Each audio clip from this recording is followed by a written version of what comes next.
I'm Mark Pitchers, fishery owner, consultant and carp freak. Double bubble. Big pits, tiny ponds, day tickets, club lakes, syndicates, I've fished them all. Allowed to turn up for the books. I love the peace, the tranquility, the anticipation and the thrill of the chase, but ultimately it boils down to one thing, a carp in the bottom of a landing net. High five! I've been the traveller in Crafty Carper. I'm now the face of Total Carp's 20s challenge, so I certainly know a thing or two about catching carp under pressure. But I now face my toughest challenge yet. Carp fishing missions set by you. On Fox's Facebook page. And once the guys at Fox select that challenge, I have no option but to accept. Can I do it? Yeah. Oh, we've got him! Yes! This is the challenge. Hello carp freaks and welcome to my second challenge. The response has been absolutely incredible. We've more than doubled the number of suggestions we got last time round.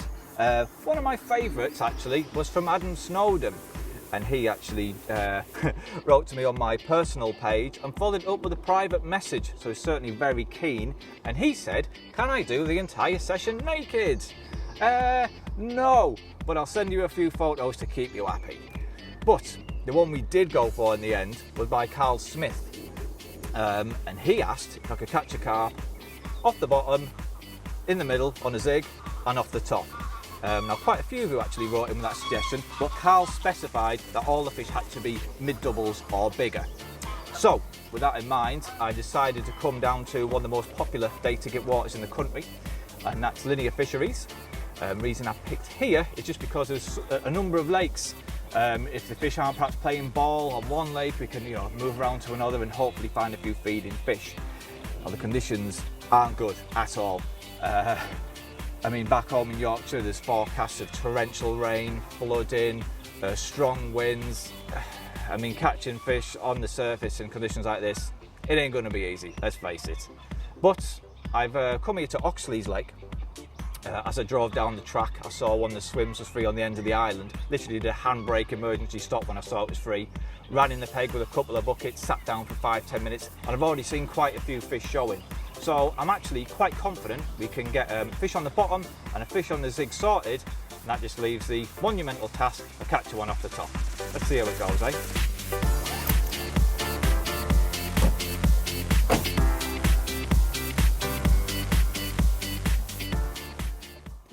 Well, there's quite a lot of fish in front of me, so I think what I'm going to do is try and get one on the zig. Now, ordinarily, I mean, we have actually got quite low air pressure. I mean, really, it's not crying out for fishing zigs, but obviously, we've got to pass this challenge. But there is quite a few fish showing, quite a few fish rolling. And I think there is actually a good chance of nicking one. So what I'm going to do, I'm going to get the marker rod into play. I don't need to find any spot or anything like that in particular. All I'm wanting to do is just cast it to the area where the fish have been showing and just get an idea of the depth, so I can set the zig at whatever depth I feel they're going to be at, which I think is probably going to be, I don't know, top third of the water. So let's have a go and see what we got.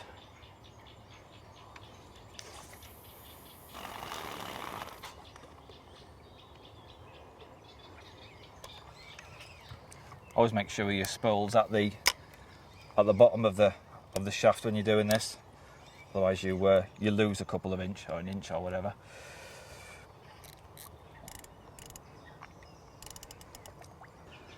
So the marker float and the link is a foot, so that's 2 foot, 3 foot, 4, 5, 6, 7, 8.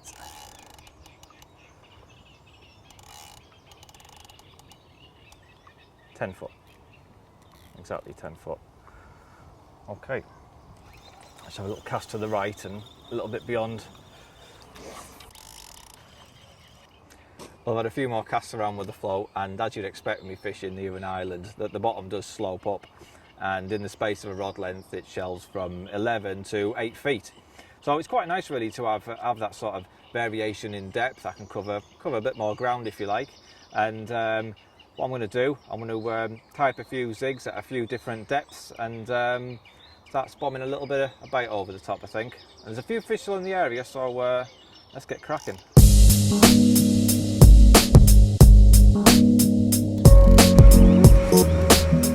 Well, I've got the rods clipped up to the float. I've got the spawn clipped up as well. All I did was just take off the spawn, put on a small lead, 2 or 3 ounce lead, cast out to the float just to get the distance right, and put it in the clip. And then the end setup itself, I mean, doesn't really get much more simple. I'm just using an 18-pound Exocet main line straight through. Obviously no leaders, no tubing, nothing like that. Obviously there's no point if you're fishing with a 8, 9, 10-foot hook length, so there's no need for it all to be pinned down out the way. So I've got the 18-pound Exocet, and I've got one of the slick lead clips. Quite heavy lead, it's a 4-ounce lead. Because I'm fishing with a long hook link, it can be a little bit cumbersome when playing fish. So I want the lead to discharge on the take, and the heavy lead does offer more resistance, so it does drop off more easily than a lighter lead would. To come down here, I've got one of the extra long anti-tangle sleeves. Obviously we're fishing with a really long hook link, so extra length of the anti-tangle sleeve does make it better for reducing tangles. The hook link itself is a 12-pound Zig and floater. And as we come down, where is it? You've all seen them before. There's the yellow Zigger liner. Quite a big hook, size 6 armour point SR hook. You may ask why I'm using an outturned eye with the intern of the Zigger liner. Well, I just find it creates the absolute perfect angle. It ensures you've got a wide enough gape for the hook to catch hold, and you've still got much of an intern coming away from the liner there to maximise the hooking potential. So that's my favourite hook pattern anyway. And little yellow foam, and all I'm going to do before I cast out is just give it a dip in the beetling and black currant. When I'm fishing and I'm spodding over the top of zigs, I do like to flavour them. I just think it draws the carp's attention to the hook bait much quicker. There you go, that's all it needs. That's boosted to the max. So let's get it out there.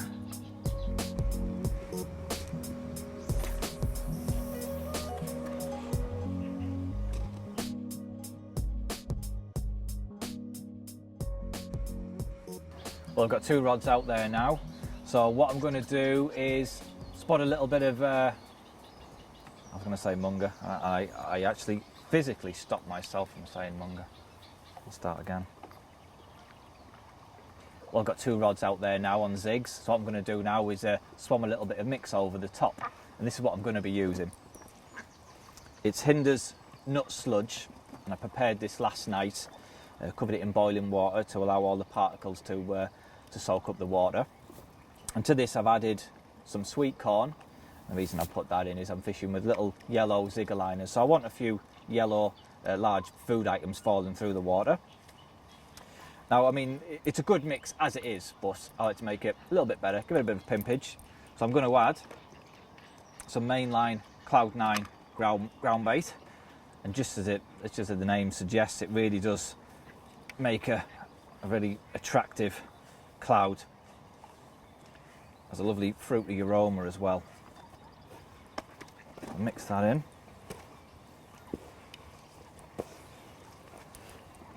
Try and get right down to the bottom.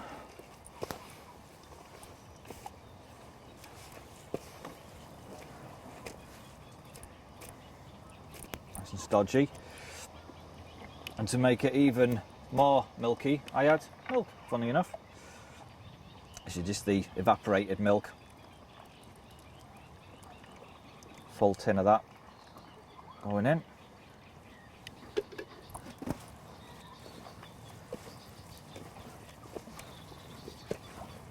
And that really will kick out a really attractive milky white cloud for the fish to home in on.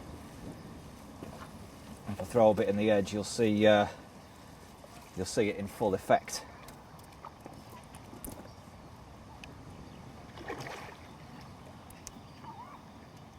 That's good to me. Right.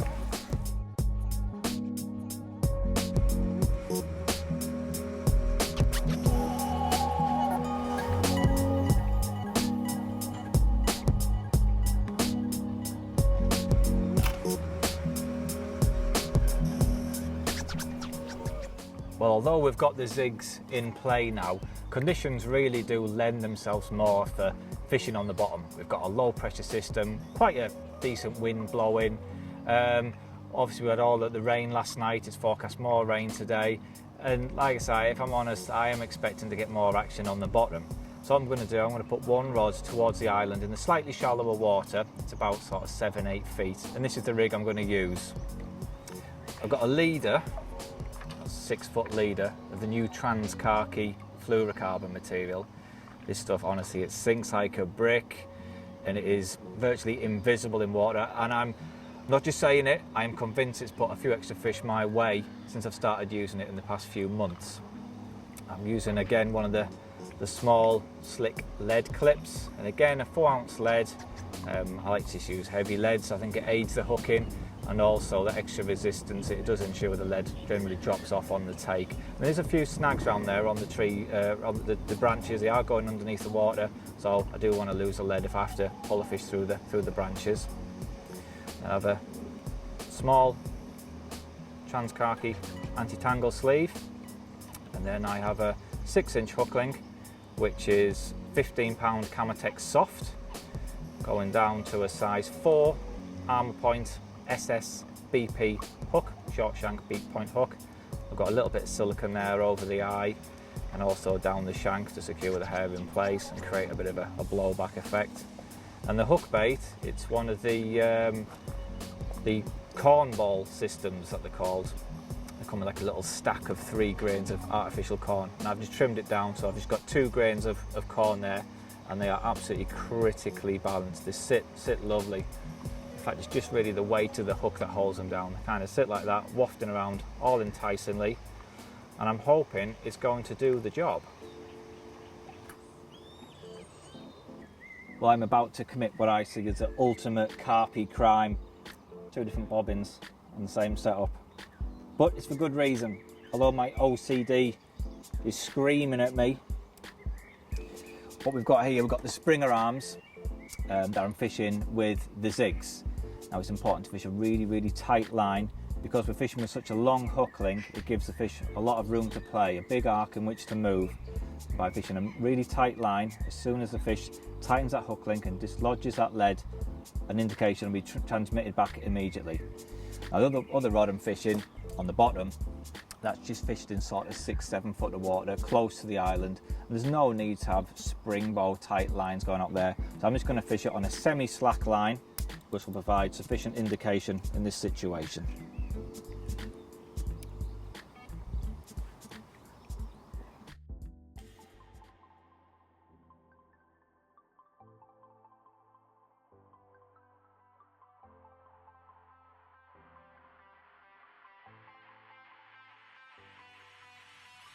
That didn't take long.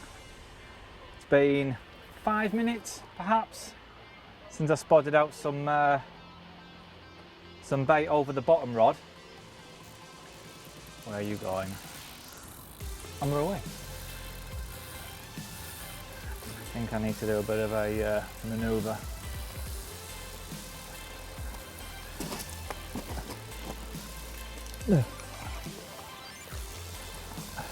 No need to stress. That's all it is. Okay. I forgot my net. Come on, as long as you're over, what, 14, 15? What's a mid-double? 14. Yeah. Some would say 15's a mid-double, but that's just being a bit picky. I'd even say 13 and a half. I did 10.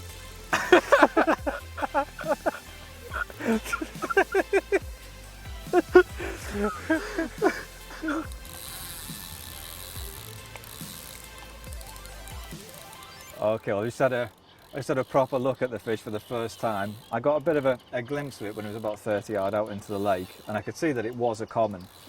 And I don't mind admitting my bum was twitching a bit, because there is a 48-pound common in here.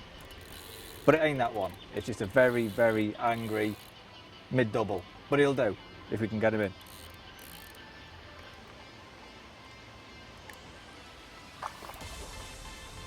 It's a bionic double. Look at it go.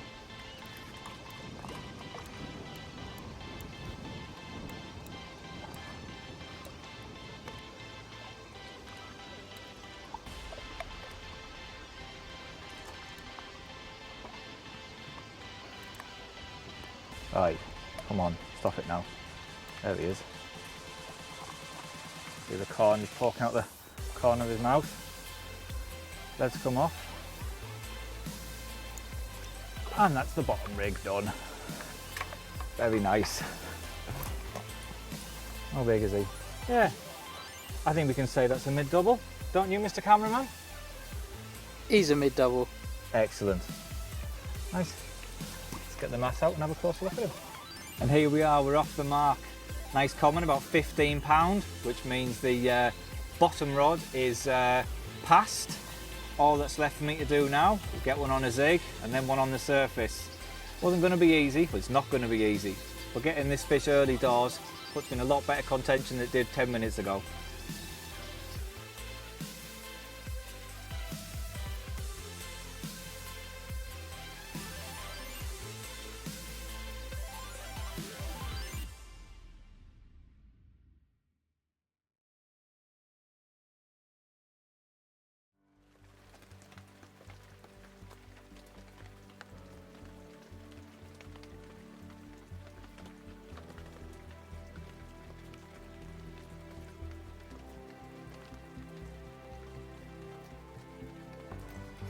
Well, it's about 6 o'clock now, and after that fish we had earlier, I've really not seen a great deal in the area at all. A lot of the fish I have seen seem to have pushed down to my left on the end of the wind. I think any fish that were here have now moved through and they're all sat down the corner to my left. Really not getting any vibes at all, if I'm honest. I'm just not feeling it, and my gut is telling me just to move. But, I mean, this lake is absolutely Sergio. It's rammed out and there is no other options here. So, I think all that I can do is move lakes. I've had a quick little tour around some of the other lakes on the complex. Had a drive over to B1, and there's quite a lot of fish showing there. I can't, once again, I mean, this is half-term week, so it's a busy time, and again, where the fish are showing, all the swims are taken. But there's swims close-ish by. A few fish are getting caught. It does seem to be fishing better than here on Oxley's. So I'm going to bundle the kit in the van as quick as I can, dash around there, and hopefully we'll get one on a zig before dusk.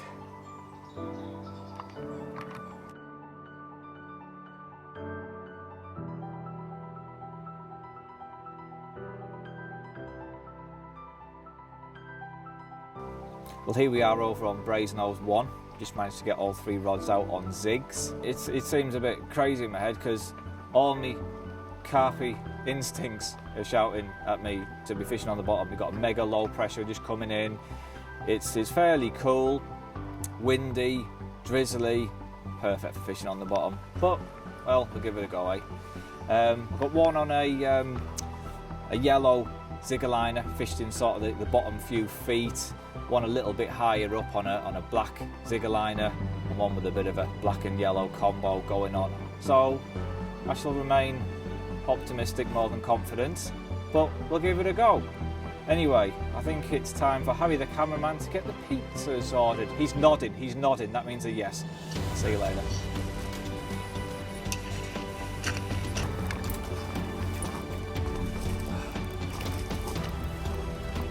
That didn't take long, did it?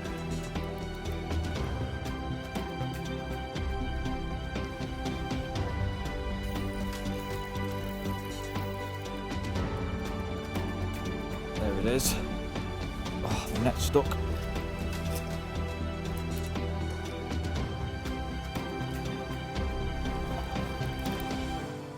Come on. Yes! Oh. Oh, relief, you wouldn't believe it. Oh, it's not a bad one. Bigger than I thought, actually. It's a 20-pounder.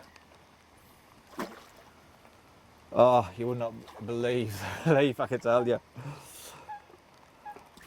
2 out of 3 complete. Let's get them floaters out.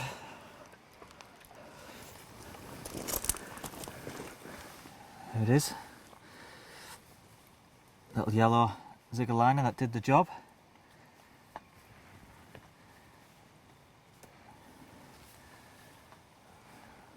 That's all it was.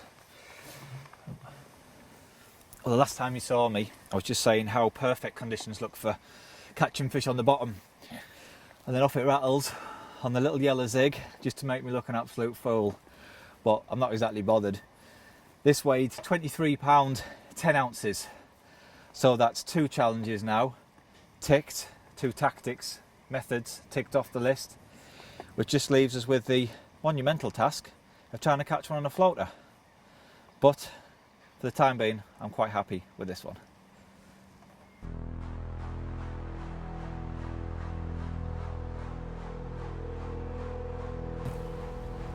I've hooked a fish at about 80-yard range.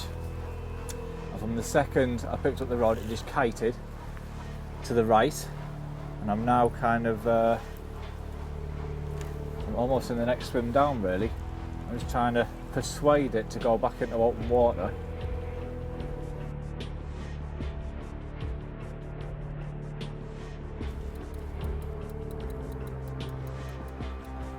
Well, I like to pass my rod over through all the trees and the bushes, and I'm now in the peg next door. This fish hasn't been cooperative from the start really.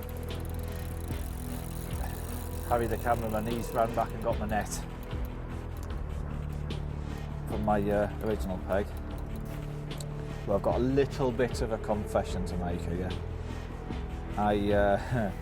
After I caught that fish on a zig, I've got to be honest, I wasn't overly content with that 15 pounder that I caught on the bottom earlier. So what I did, instead of putting that zig back out there, I swapped it over for the same bottom bait rig you saw me using over on Oxley's, and this is what's rattled off.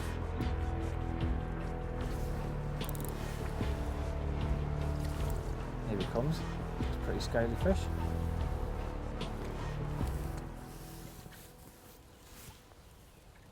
Yes.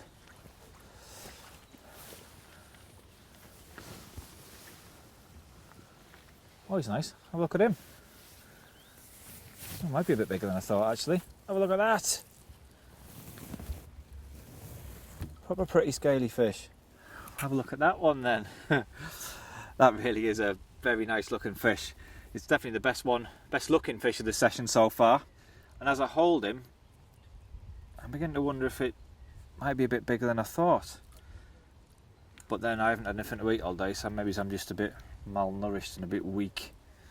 But I want to give him a quick weigh. I reckon he's got to be high doubles. Might have even been a bit bigger before spawning.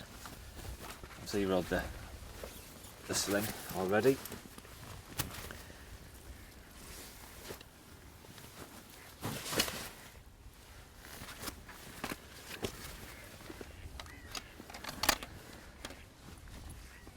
Right, what have we got?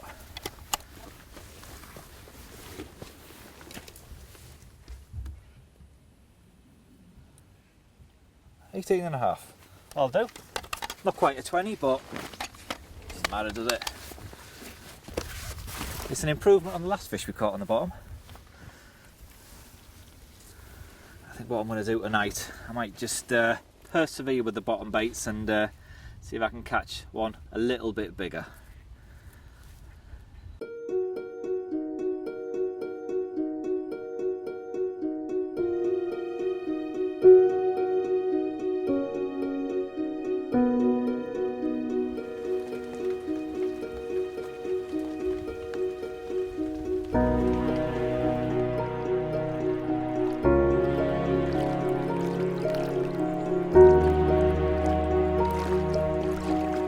Good morning.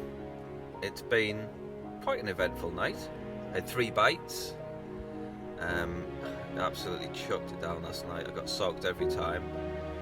I had 2 fish around mids, upper doubles, along with a 3-pound roach, which was I was not expecting. But Harry, the cameraman, is still kind of like foaming at the mouth with anger that I didn't wake him up for him to see it and film it and take pictures, but it wasn't a challenge that was set, so I didn't bother. But I'm looking at the conditions out there now. The wind's really picked up. the weather today is for heavy torrential rain. And yeah, we've got to catch one off the top, so that'll be fun. In fact, I would probably go as far as saying, if I do catch one off the top today, I'll give Adam Snowden his wish and do the rest of this film naked. So don't worry, I think we're all safe there.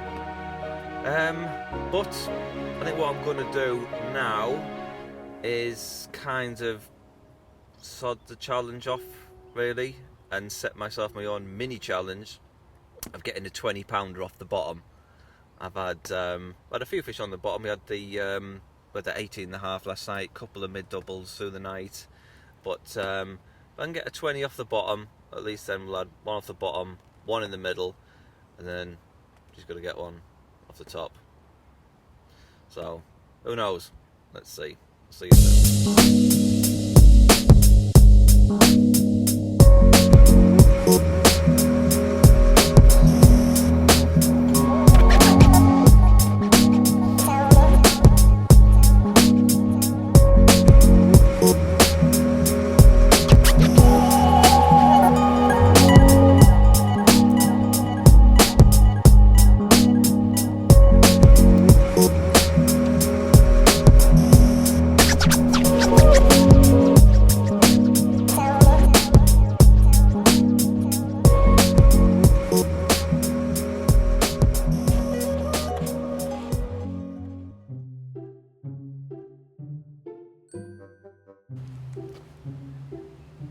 There's a duck just stood in the middle of the woods for no reason whatsoever.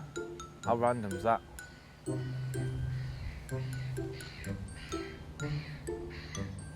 no point. All descended from dinosaurs, that's what it is. It's going back to its predatory instincts. Looking for food, looking for prey. Back from when it used to be a velociraptor a few years ago. His eyes on something. Probably a vole or something. What are you doing? I'm taking photos of my kettle with the rods in the background. Right. Why? Carp, innit? Is it? Yeah. That's in this day and age is the height of carpiness. There you go. This is the image. Very carpy. More steam, more carpy. There we go. It's like drinking tea. The more tea you drink, the carpier you are. You've got to literally drink tea till your bladder explodes. That means you're really carpy. What else is carpy? Sleeping under the stars during a quick overnighter, even if it's raining or frosty, that's carpy. Rolling your hook baits on the bank and boiling them in a pan on the bank, that's carpy. Spray painting stuff, ruining it effectively, but also carpy. What else is carpy? Chunky knits, they're carpy. In the height of summer, lose your body weight in sweat a day, but damn you're carpy.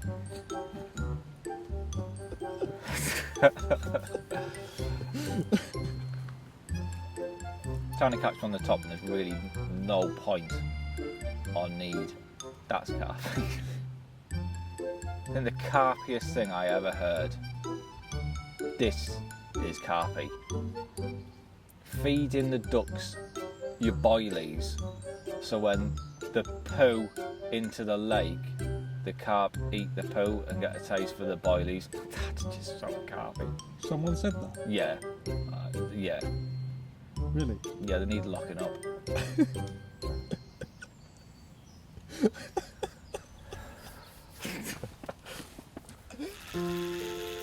Well, it's been a pretty unrewarding few hours.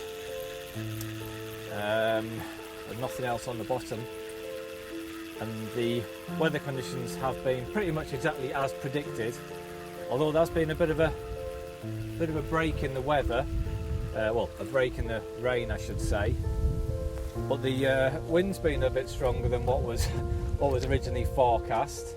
And it's also quite a lot colder. It's probably temperatures are only sort of 12, 13 degrees, so not great surface fishing weather, is it really? But it's still a challenge to do at the end of the day. So what I'm going to do now, I'm reluctantly winding in the bottom rods, and I'm going to go on a bit of a tour of the complex and just try and find any sort of area of sort of calm slack water, either on the lee of the wind or some sheltered little bay, just anything, just where I'm just going to get a little bit of calm water which will hopefully be a bit sheltered from the wind, and as a result a little bit warmer.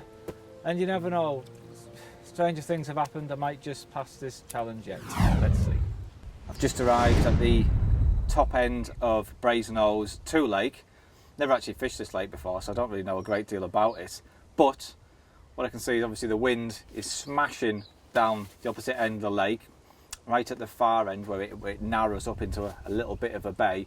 There is an area of slack water.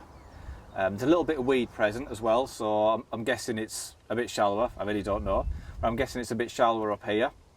And I think it probably is going to be our best chance of getting a fish off the top. It's not warm. I've drove down here. The temperature on the car, on the van, is reading 13 degrees, so not exactly tropical. But I think that if there is going to be any fish willing to take a floater, it will be up here on the back of that wind. So what I'm going to do now, I've got a bucket of floaters here, and I'm going to sex them up a bit. Right, so what I'm going to do is just use some sunflower oil.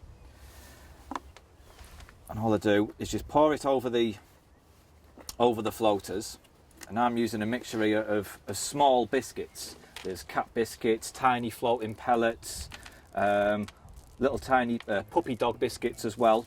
And the reason I'm using these little tiny pellets is just obviously if I'm going to be spomming them out, the amount of floaters in that one spom will cover such a big area. It'll hopefully attract more fish than if I was to spom out, say, normal dog biscuits or a standard size pellets. So just more floaters covering a wider area, hopefully providing more attraction.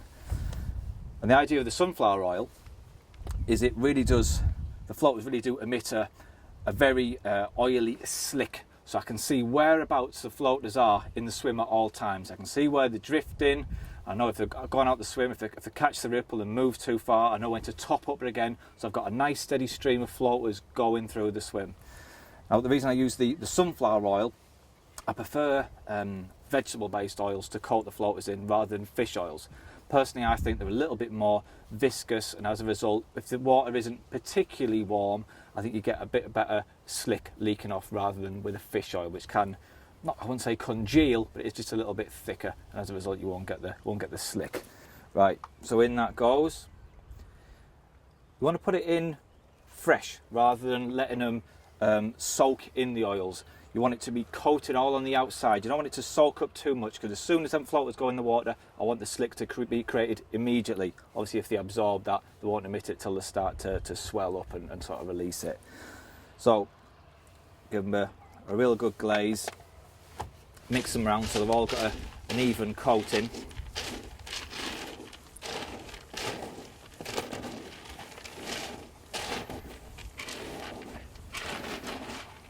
Get right to the bottom of the bucket,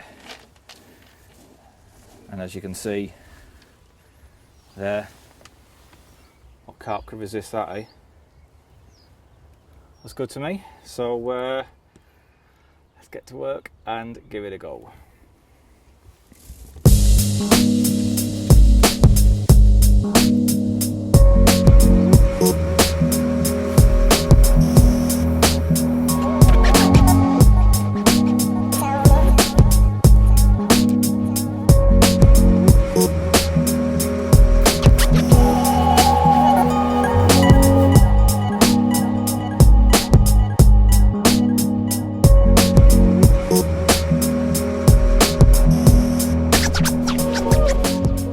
Well, I never thought I'd find myself in this position. Miraculously, there is actually a few fish prepared to have a bit of a feed on the surface, but not really enough for me to start thinking about breaking open the champagne just yet.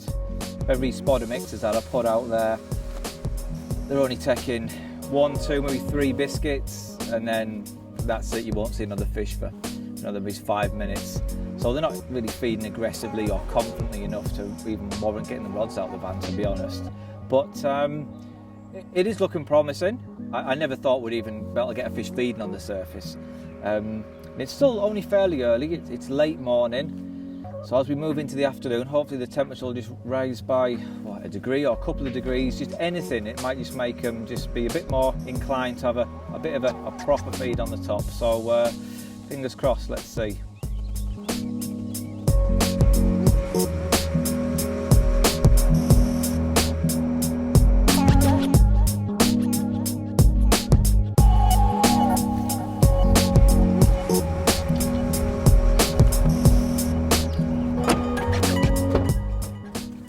Well, Carl Smith, I hope you're pleased with yourself.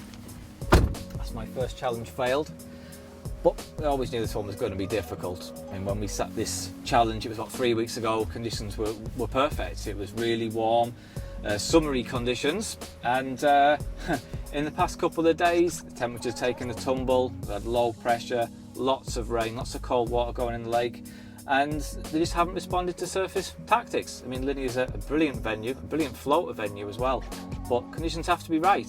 And although other venues may well have produced fish on the top, on Linear, it just wasn't one of them times. But let's look at the positives. Managed to get a fish off the bottom quite quickly over on Oxley's. We then moved on to B1, got that 23 pounder on a zig, and it was a great fish to do that with. Then I had a 3 pound roach, which I wasn't expecting, and if Harry the cameraman hadn't been so lazy and I got out of bed when I shouted him time and time again, he might have got that on film, but never mind. Plus I also didn't have to do the rest of the challenge naked, so that's a result. But that's it for me now. I'm going to hit the road. Keep your eyes on the Fox Facebook page and also my page as well, and I'll be asking you for new challenges very soon, and hopefully next time I'll be more successful. Catch you then.